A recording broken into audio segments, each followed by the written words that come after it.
어떻게 건강 괜찮으십니까? 이비인후과를 갔더니 뭐 독감 환자들이 줄을 서더라고요. 저도 독감 초기였습니다. 그래서 주사 맞았더니 그래도 좀 낮은 것 같아요. 성탄절 때만 해도 목이 안 나와서요. 금요일 날 인도할 수 있을까? 전사님들께 부탁을 드려야 되나? 근데 또 올해 마지막 금요은혜 기도회인데 또 그렇게 하기가 마음에 영 그러지 않아서 그래도 오늘 우리 김승우 전사님 옆에 있는 게 얼마나 감사한지. 제가 높은 음 올라갈 때마다 안 불렀거든요. 김승호 전사님이 열심히 불러주셔서 제가 얼마나 감사했는지 모릅니다. 참 고맙고요. 오늘 저는 이 시편 115편의 말씀이 너무 은혜가 되더라고요. 하나님만 영광 받으시기에 합당하십니다 라는 제목으로 우리가 좀 은혜를 나누기를 원하는데요. 원래 내일자 본문을 나눠야 되는 날이지만 오늘자 본문을 나누게 된 건 한 해를 마무리하면서 우리가 좀 우리의 신앙을 좀 점검해 봤으면 좋겠다. 이 시편에 빗대어서 먼저 시인은 이렇게 고백하죠. 하나님은 하나님으로 영광 받으시기에 합당하신 분입니다. 내용을 살펴보면 시편 1절 한번 읽어볼까요? 같이 읽었지만 1절 한 번 더 있습니다. 시작. 여호와여 영광을 우리에게 돌리지 마옵소서. 우리에게 돌리지 마옵소서. 오직 주는 인자하시고 진실하심으로 주의 이름에만 영광을 돌리소서. 아멘. 시인은 하나님이 받으실 영광 우리에게 돌리지 마십시오 이렇게 고백하는 것으로 시를 시작합니다. 이 구절의 원어를 좀 보면 여호와여 우리를 위해서가 아니라 주의 이름을 위하여 영광을 나타내십시오 이렇게 얘기를 합니다. 특히 뒤에 우리에게 돌리지 마옵소서라는 구절이 반복되는 건 이 말이 뭘 의미하냐면 오직 하나님께만 영광이 드려야 됩니다라는 걸 강조하는 거예요. 거기다가 하나님 신앙을 가진 공동체에 우리라고 표현하잖아요. 그죠? 우리에게 돌리지 마옵소서.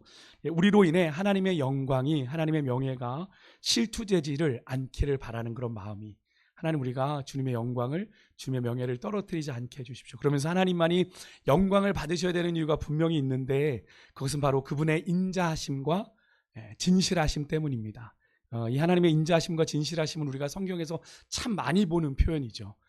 원래 하나님의 그 성품입니다. 기본적인 성품이 바로 인자, 헤세드, 진실, 에메크라고 하는 이 두 단어가 그렇게 짝이 되어 이렇게 등장을 하는데요. 그만큼 하나님의 기본적인 성품이에요.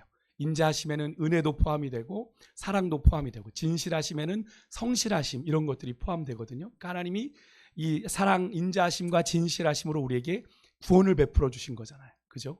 그래서 이 하나님의 성품만으로도 하나님은 충분히 영광을 받으시기에 합당하신 분입니다라는 걸 시인은 고백하고 있는 겁니다. 그러면서 2절에 왜 시인이 1절처럼 그렇게 하나님 앞에 간구를 드리게 되었는지 이유가 나와요. 이스라엘 역사 가운데 하나님의 영광을 가리는 일들이 있었어요. 그죠? 하나님의 명예가 실추되는 일이 있었습니다. 그래서 그때마다 문 나라들이, 이스라엘 주변에 있는 문 나라들이 그 이스라엘을 향해 이렇게 얘기한 겁니다. 너희들의 하나님이 이제 어디 있느냐? 말해봐라. 너희들 하나님이 어디 있느냐라는 질문을 던졌던 거예요. 하나님의 언약 백성인 북이스라엘이 722년에 아수르에, 남왕국 유다가 586년에 바벨론에게 멸망당한 이후에 겪게 되었던 이 이스라엘 주변의 그런 정세들을 배경으로 하고 있는 겁니다. 하나님의 언약 백성이라고 자부하던 북이스라엘과 남유다가 아수르와 바벨론에 의해 차례로 멸망을 하게 되었을 때 아마도 그런 이스라엘의 멸망을 지켜보던 이웃 나라들이, 문 나라들이 그렇게 비아냥거리고 떠들었던 것 같아요. 너희들의 하나님이 어디 있길래 너희들이 지금 이꼬라지냐라는 거죠. 우리가 아모스를 묵상해 보셨을 때 여러분 아모스 1장에 시작이 이방 민족들에 대한 이런 그 경고가 나왔던 거 기억하십니까? 거기에 보면 이스라엘 주변 나라 중에 에돔이 심판을 선고받은 이유가 나와요. 그게 뭐냐면 이 에돔은 이스라엘과 사촌지간이죠. 그죠? 이 에돔은 에서의 후손들이니까, 야곱의 형인 에서의 후손들이니까 사촌지간인 겁니다. 그런데 그런 형제관계인데도 불구하고 남왕국 유다가 바벨론에게 무참히 짓밟혔을 때 꼭 하이에나처럼 그렇게 짓밟힐 대로 짓밟힌 남왕국 유다를 계속 쫓아가며 괴롭혔던 자들이 누구냐면 바로 에돔이었습니다. 그러니까 오늘 시편에 보면 그렇게 이스라엘의 그런 멸망을, 이스라엘의 패망을 그렇게 조롱하고 즐거워했던 자들이 에돔만은 아니었던 것 같아요. 그러니까 문 나라들이라는 표현이 나오잖아요. 문 나라들의 이스라엘을 향한 조롱, 너희 하나님이 어디 있길래 너희들의 이꼬라지냐, 너희 하나님이 정말 너희들의 구원자라면 어떻게 너희에게 이런 재앙이 임할 수 있느냐, 그렇게 조롱하는 문 나라들의 조롱의 기저에는 살아계신 하나님의 능력을 그들이 의심하는 거죠. 그리고 너희들 하나님 무능한 거다 라고 얘기를 하는 거예요. 그런 생각이 깔려 있는 겁니다. 그러니까 이런 이스라엘을 향한 조롱이 이스라엘을 향한 조롱만이 아니라 하나님의 명예에도 엄청난 스크래치를 내게 만드는 그런 일이었죠. 그럼에도 시인은요 3절에서 보니까 오직 우리 하나님은 하늘에 계셔서 원하시는 모든 일을 행하셨다라고 고백하며 찬양의 고백을 드립니다. 이게 무슨 의미일까요? 여기서 시인은 하나님을 어떤 하나님으로 고백해요? 뭐라고 불러요? 우리 하나님이라고 고백합니다. 그러니까 하나님이 비록 우리를 그렇게 하셨지만 우리와 상관없는, 우리를 버리신 하나님이 아니라 여전히 하나님은 어떤 하나님? 우리와 언약 관계 속에 우리와 관계 있는 하나님이다 라는 걸 표현하는 거죠. 그런데 여기에 하나님은 하늘에 계신다라는 이 표현이 좀 약간 의아해요. 그죠? 왜냐하면 우리는 어떤 하나님을 고백합니까? 편재하시는 하나님, 무소부재하시는 하나님을, 어디에나 계시는 하나님을 고백하는데 왜 시인은 여기서 하늘이라는 특정한 장소를 언급하며 하나님이 하늘에 계시니 원하시는 모든 일을 하실 수 있다라고 얘기한 걸까요? 여기에 하늘은 장소적인 개념이 아닙니다. 바로 창조주 하나님과 피조물인 인간의 차이를 보여주는 표현인 거예요. 그래서 피조물인 인간과는 다르게 창조주 하나님은 당신이 원하시는 모든 것을 당신이 원하는 대로 행하시는 최고의 권위를 가진 존재다라는 걸 표현하기 위해서 하늘에 계신다라는 그런 표현을 사용한 겁니다. 즉 시인은요 주변에 있는 문 나라들이 이스라엘의 그 비참한 현실을 조롱하고 있는데도 자신은 창조주 하나님, 우리와 언약을 맺으신 그 하나님의 전능하심을, 그 하나님의 인자하심을, 그 하나님의 진실하심을 나는 절대로 의심하지 않고 있습니다 라는 걸 고백하고 있는 겁니다. 여러분 그렇습니다. 온 세상을 창조하신 하나님은 땅의 어떤 권세나 주권자들도 그분을 다 알 수 없고 이해할 수 없습니다. 그죠? 우리 하나님의 뜻을 거스르거나 실패로 돌아가게 할 수 있는 권세자들도 없습니다. 그래서 우리 하나님은 전지전능하신 하나님이시죠. 그래서 하나님은 당신의 성품대로 인자와 진실로 행하시고 당신의 뜻대로 행하시는 분이니 그로 인해 이루어진 모든 것을 통해서 하나님은 이미 충분히 영광을 받으실 분이라는 것 고백하고 있는 건데요. 어떤 나라도 어떤 인간도 그 창조주 하나님의 영광을 탐내서도 탐낼 수도 없는 것이죠. 그래서 우리가 이런 고백을 자주 하죠. 제가 이 말씀을 여러분들에게 참 많이 읽어드렸는데 우리 이사야 55장 9절에서 11절 말씀 한번 읽겠습니다. 이 말씀이 왜 시인이 하늘이란 표현을 썼는지 여기서 이유를 좀 알 수 있을 것 같아요. 같이 한번 읽어봅니다. 시작. 이는 하늘이 땅보다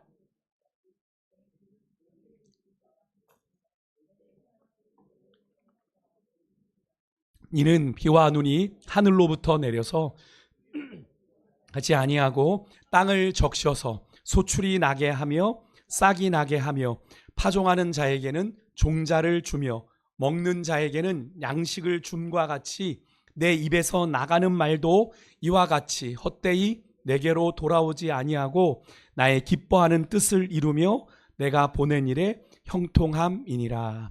아멘. 아멘이십니까? 하나님의 생각과 우리의 생각은 다를 수밖에 없어요. 하늘이 땅보다 높은 가치, 이거는 우리 인간이 인지할 수 있는 범위, 인식의 범위로 표현하신 거예요. 하나님과 우리의 차이를. 천지, 우리의 보이는 게 하늘이고 땅이잖아요. 천지 차이가 우리가 표현할 수 있는 가장 극한 표현 아닙니까? 그러니까 성경은 그렇게 표현한 겁니다. 하나님이 우리와 질적으로 다른 존재. 그래서 하나님의 길은 우리의 길보다 높고 하나님의 생각은 너희의 생각보다 높다. 감히 어떤 인간의 이 역사를 주장하는 어떤 패권자도 어떤 권력자도 하나님의 뜻을 다 헤아릴 수 없다라는 걸 얘기해주고 있는 거죠. 피조물인 우리 인간이 창조주 하나님을 완벽하게 완전하게 이해하는 것 불가능하다라는 걸 얘기해주고 있는 겁니다.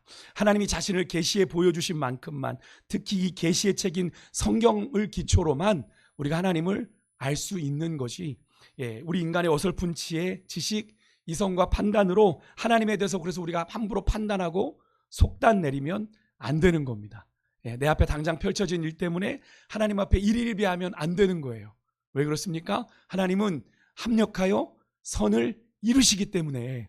그러니까 자꾸 중간만 바라보고 하나님은 이래서 나를 실망시키셨다라고 얘기하면 안 되는 거예요. 근데 참 어렵죠. 당장 내 앞에 상황이 죽을 것 같은데, 힘겨운데 언제 합력하여 선을 이루실 겁니까? 라는 그런 마음의 조바심도, 믿음의 조바심도 들지만, 그래서 제가 늘 말씀드리는 게 믿음에 뭐가 함께 가야 돼요?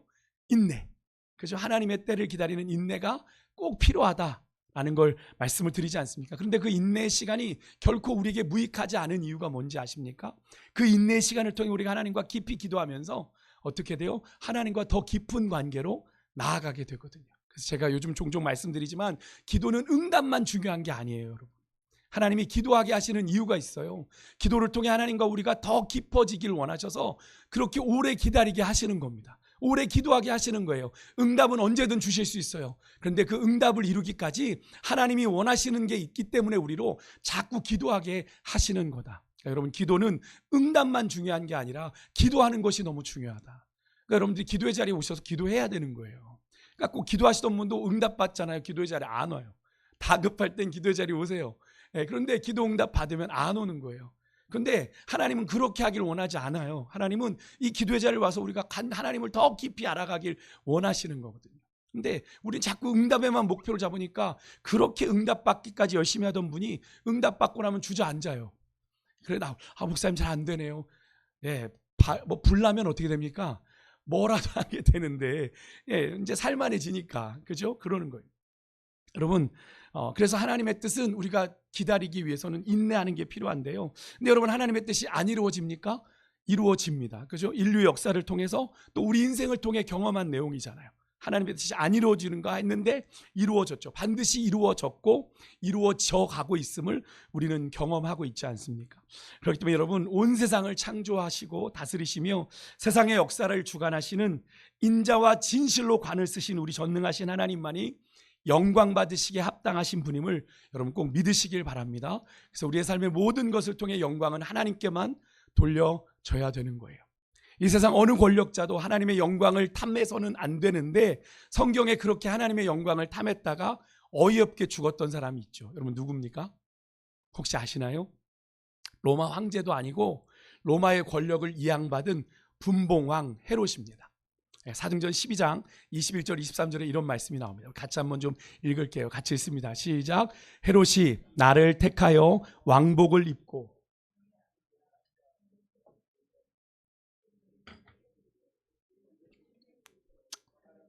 아니라 하거늘 헤롯이 영광을 하나님께로 돌리지 아니하는 고로 주의 사자가 곧 친히 충이 먹어 죽으니라.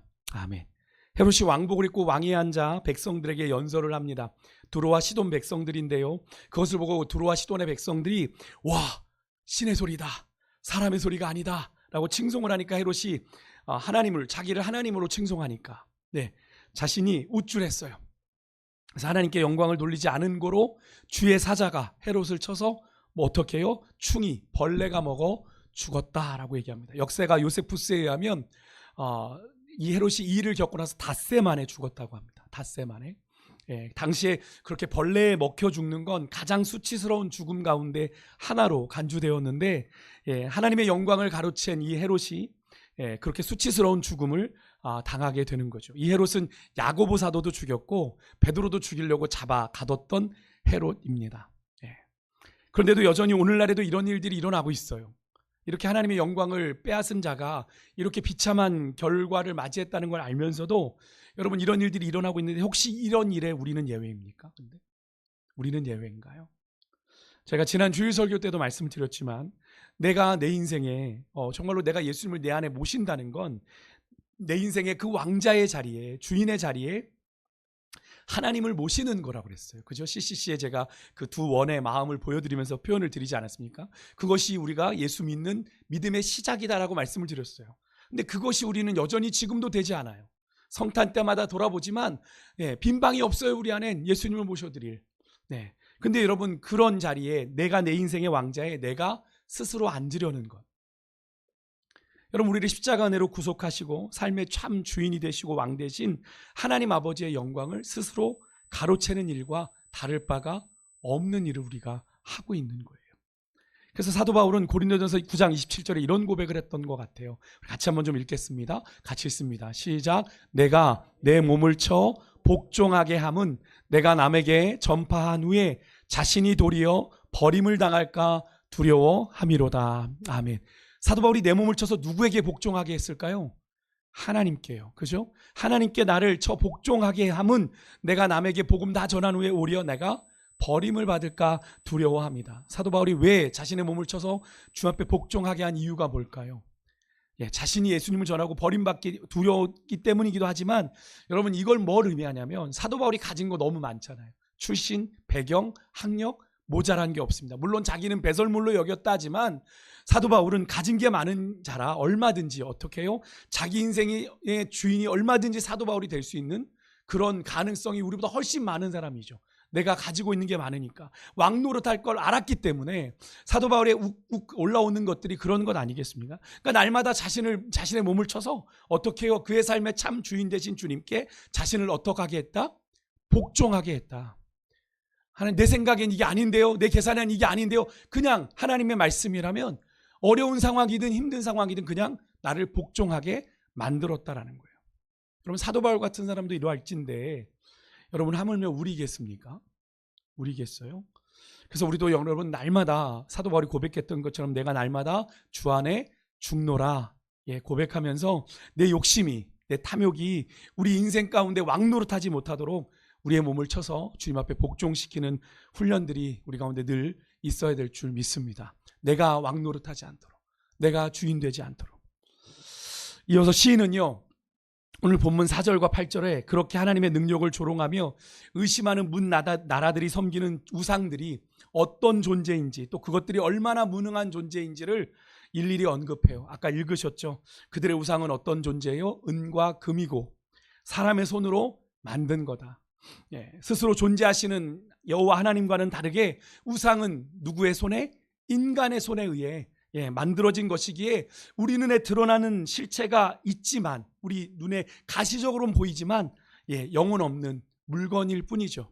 그래서 눈이 있어도 볼 수가 없고, 귀가 있어도 듣지 못하고, 코가 있어도 냄새 맡지 못하고, 손이 있어도 만지지 못하고, 발이 있어도 걷지 못하고, 목구멍이 있어도 소리조차 내지 못하는, 한마디로 인간에 의해 만들어진 우상은 사실 우리 인간 자신의 욕심과 욕망을 투영한 존재일 뿐이죠. 나를 복줄, 나를 잘되게 할 존재로 만든 건 아닙니까? 인간이 섬기지만 오히려 인간의 욕심을 채우기 위한 도구에 불과한 것이 우상이죠.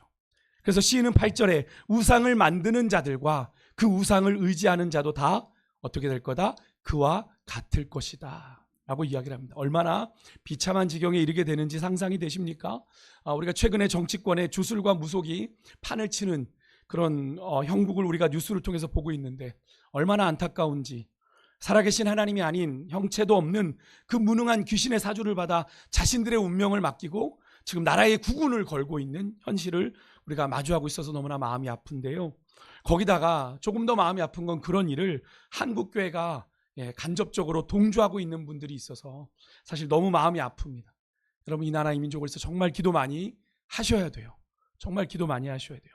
어떻게 미신과 그죠? 그런 것들이 나라의 국운을 주장하는 이런 어이없는 형국이 펼쳐집니까? 이 나라가 어떤 나라인데, 그렇지 않습니까? 여러분 이 땅에 정말 하나님의 공의가, 하나님의 정의가 설 수 있도록 여러분 오늘 이 밤에 꼭 기도하셔야 돼요. 두 번째로 하나님께서 우리에게 시편을 통해 말씀하시는 건 하나님을 의지하라입니다. 여러분 한번 따라해 보시겠어요? 하나님을 의지하라. 여러분의 2024년은 하나님을 의지하는 한 해셨습니까? 오늘 시편 시인은 오늘 시편 9절에서 11절에 이렇게 말합니다. 이스라엘아 여호와를 의지하라. 아론의 집이여 여호와를 의지하라. 여호와를 경외하는 자들아 여호와 하나님을 의지하라 라고 거듭 말합니다. 세 번이나 거듭 의지하라, 의지하라, 의지하라. 이 말은 무슨 말입니까? 이스라엘 백성은 제사장의 사명을 받은 아론의 집은 여호와를 경외하는 자들은 다 어떤 존재가 되어야 된다? 여호와 하나님을 의지해야 하는 존재다. 하나님만 의지해야 되는 존재다. 이 사실은 오늘 이 시대를 영적 이스라엘 백성으로 살아가고 왕같은 제사장으로 사는, 여호와를 경외하는 사명을 받은 여러분과 저희에게도 동일하게 적용되는 말씀이잖아요. 여러분 그렇게 살아오셨습니까? 하나님을 의지하는 마음으로. 여기에 의지하다란 말은요, 신뢰가 충만한 상태예요. 하나님을 향한 신뢰가 충만한 상태, 의심하지 않고 확신에 거한다는 뜻입니다. 의심을 향한, 하나님을 향한 의심 1도 없이 확신 가운데 거한다. 이 동사를 3번이나 시인이 반복할 정도로 시인은 하나님을 향한 신뢰와 확신이 얼마나 중요한지를 이야기하고 있는 건데요. 여러분 그렇습니다. 우리가 의지할 분은 살아계신 하나님, 이 온 세상 만물을 창조하신 창조주 하나님, 온 세상의 주권자 되신 하나님밖에 없음을 여러분 믿으시길 바랍니다. 세상에 사람들의 손으로 만들어진 우상을 감히 여러분 비할 수 있겠어요? 가당치도 않은 이야기죠. 그런데도 여러 사람은 어떻게 해요? 자꾸 보이는 데 연연하니까 우상이 만들어지는 겁니다. 그죠? 하나님을 내 눈에 보여달라. 예, 제자들도 그러지 않았습니까? 그러니까 자꾸 보기를 원하니까 그 보이는 것에 응답해서 자꾸 보이는 그런 것들이 생기는 거죠. 점집에 가보십시오. 얼마나 불상만 있습니까? 불상 옆에 딸려있는 동자들이 얼마나 많아요. 그게 뭡니까? 뭐 얘는 재물복, 얘는 뭐 출세복, 이런 거 해주는 동자들 상이에요. 그걸 다 만들어 옆에 세워놓지 않았습니까? 왜 그래요? 보이는 거에 연연하니까. 우리는 보이는 것에 자꾸 눈에 보이고 뭔가 손에 잡히는 것을 의지하려는 경향이 우리 사람들에게 있잖아요. 그러니까 자꾸 뭔가 눈에 보이는 것, 손에 붙잡는 것을 찾는데 여러분 그래서는 안 됩니다. 믿음은 그런 데서 나오지 않아요. 믿음은 분명히 히브리서에서 말씀하죠. 바라는 것들의 실상이요 보지 못하는 것들의 증거다. 보는 걸 믿는다고 얘기하지 않는단 말입니다. 그러니까 자꾸 보이는 것에서 여러분의 뭔가를 찾으려고 하시면 안 돼요. 여러분 절대로 인간보다 못한 우상을 만들어 섬기는 어리석음이, 그 우상으로 살아계신 하나님을 대체하는 어리석음이 우리 안에 없기를 바라요. 그런데 이런 탄핵 정국을 통해 얼마나 이 나라가 무속과 미신에 찌들었는지 여러분 보셨을 텐데, 그런데 더 마음이 아픈 건 선거 때가 되면 어떤 일이 벌어져요? 자신의 생명, 운명을 들으려 믿는 자들도, 특히 장로, 권사, 안수 집사, 자기 낯짝으로는 가기 어려우니까 부인 권사 보내가지고 몰래 보내가지고 자신의 정치 생명을 결정하는 선거의 결과를 물어보러 점집을 찾아다닌다고 하잖아요. 지금 총리 한덕수 총리가 그런 부인이 그런 이야기를 했다면서요. 자신이 용안부당 7명을 아는데 6명이 3대3, 옛날 김대중 이해창 씨 선거에 나왔을 때, 그래서 이 이해창 씨가 경기고 후배들을 다 불러 모았답니다. 그런데 가야 되나 말아야 되나 고민하다가 그 3대3 마지막 한 무당이 김대중이라고 찍어줘가지고 지금까지 연명하며 여기까지 왔대요. 정치 생명을.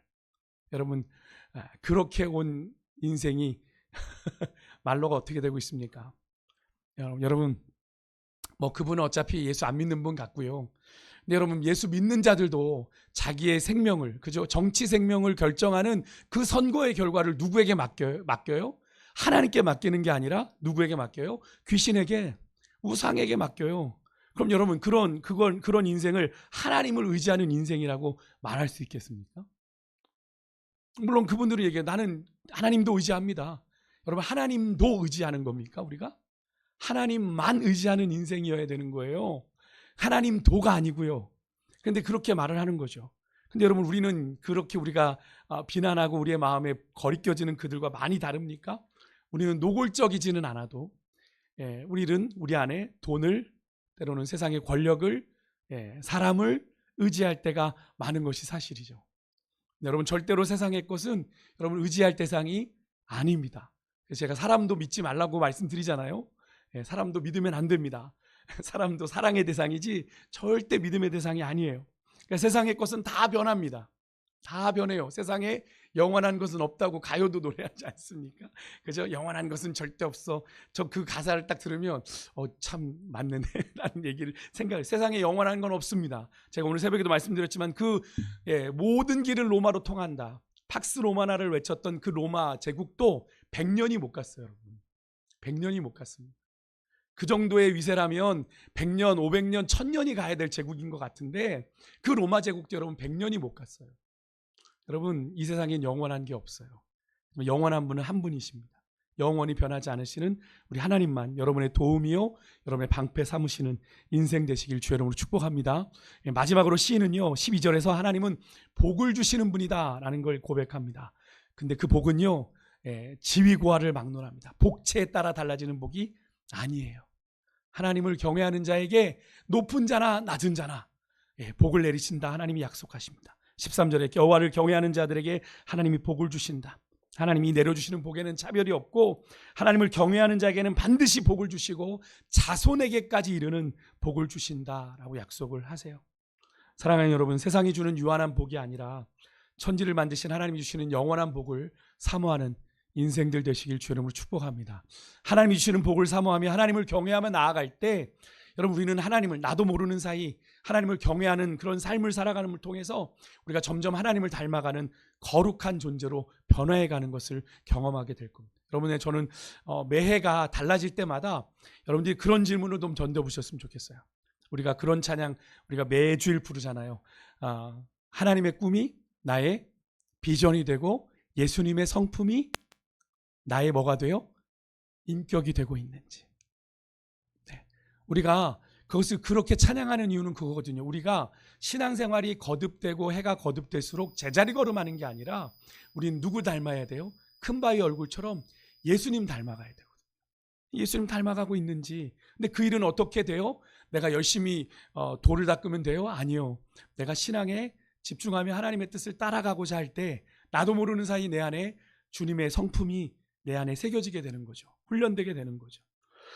사람은 자기가 경배하고 추앙하는 사람을 닮아가게 되어 있지 않습니까?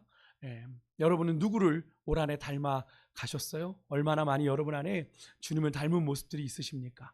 2024년이 저물어 가요.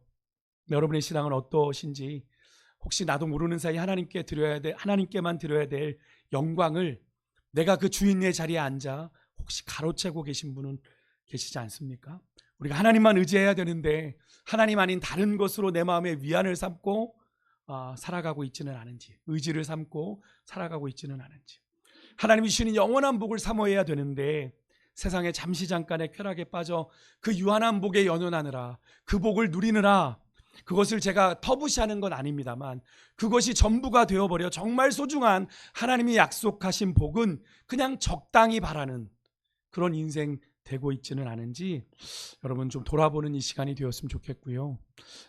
그런 나를 향한 하나님의 부르심이 있어서 오늘 우리가 이 자리에 왔는데, 여러분 우리의 삶에 우리가 여기까지 온 건 하나님의 부르심 속에 있는 인생인 것을 우리가 좀 고백하면서 이 시간을 같이 좀 찬양하며 기도의 자리로